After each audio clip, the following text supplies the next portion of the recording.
What childhood rule from your parents seemed ridiculous until you realized its genius as an adult? When I was growing up, my parents had this weird rule that my sister and I thought was absolutely ridiculous. No name calling. And I don't just mean the obvious stuff like stupid or idiot. I mean any negative descriptor aimed at a person. We couldn't say someone was annoying or selfish or even rude. My dad would immediately stop us and make us rephrase. It drove me insane, especially in middle school when Miranda would take my stuff without asking. And instead of being able to call her a thief or inconsiderate, I had to say, when you take my things without asking, it makes me feel disrespected. Do you know how ridiculous that sounds coming from a 12-year-old? My friends' parents let them call each other whatever they wanted. I remember sleeping over at Becky's house and being shocked when she and her brother screamed, "You're such a jerk," at each other, while their mom just sighed and told them to keep it down. My parents would have had us sitting at the kitchen table for an hour-long discussion about feelings and respect. This rule followed us everywhere. Even at other people's houses, my dad would give us the look if we slipped up. I hated it with a burning passion. Fast forward to me at 24, living with my boyfriend Gerald. We'd been together for 2 years and things were getting serious. We talked about marriage, kids, the whole deal. But we fought. A lot. Normal couple stuff, bills, chores, scheduling, but our fights would spiral out of control so fast. One minute we'd be talking about whose turn it was to clean the bathroom, and the next we'd be bringing up things from 6 months ago. The worst part was that once Gerald called me something, lazy, selfish, whatever,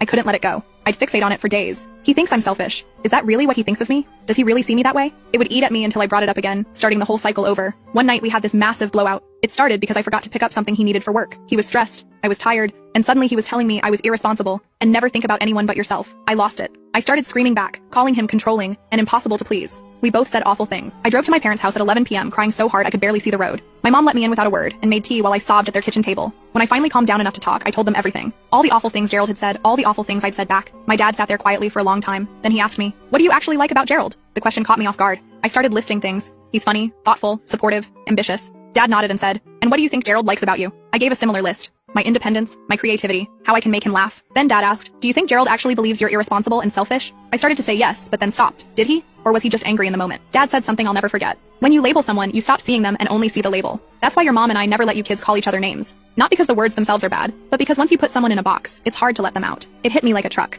Every time Gerald called me selfish, I became nothing but selfish in his eyes. Every time I called him controlling, he became nothing but controlling in mine. We were creating these caricatures of each other that were getting harder and harder to see past. I went home the next morning and Gerald and I had the longest, most painful, most honest conversation of our relationship. We agreed to try something. No labels, no name calling, not even in the heat of the moment. When upset, we'd only talk about actions and how they made us feel. It was hard. So much harder than I expected. We both slipped up constantly, but something strange happened. Our fight stopped escalating. Without the labels, we could actually hear each other. When you forgot the thing I needed, I felt like my needs weren't important to you, is so much easier to respond to than, "You're selfish and irresponsible." 3 years later, Gerald and I are married. We still fight sometimes, but they're different now. Last month, Gerald and I had dinner with my parents. My dad asked how we were doing, and I told him about a disagreement Gerald and I had resolved earlier that week. Dad smiled and said, "You know, your mom and I have been married for 35 years and we've never once called each other a name." I looked at my mom in disbelief. "Never? Not even during your worst fights?" She shook her head. "That's the thing about fights. They end, but words stick. Why would I want to put a label on the person I love most in the world?"